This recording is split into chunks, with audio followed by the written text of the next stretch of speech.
it's very frustrating. It interferes with my day-to-day life. Simple things like drinking, eating, and talking become a huge task for Bob Kipp, who says he's had uncontrollable hiccups for 7 years. I've tried alternative medicines like acupuncture, and that didn't work.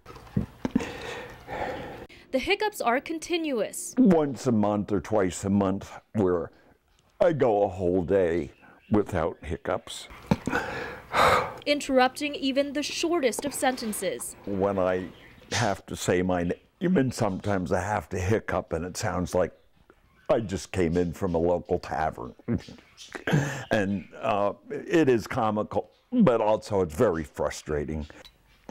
Almost all of us have gotten hiccups, which are essentially contractions in your diaphragm, but persistent hiccups affect only 1 in 100,000 people. According to the Mayo Clinic, there are a variety of causes, which could be as simple as a hair touching your eardrum causing nerve damage or damage to your central nervous system. I haven't gotten any answers, and I think that basically people are at wit's end.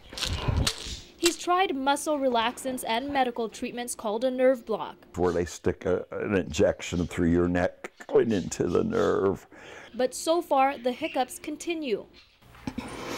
And he's still searching for a cure to a condition he says is interrupting his life. I want to be out enjoying my retirement, but it's horrible.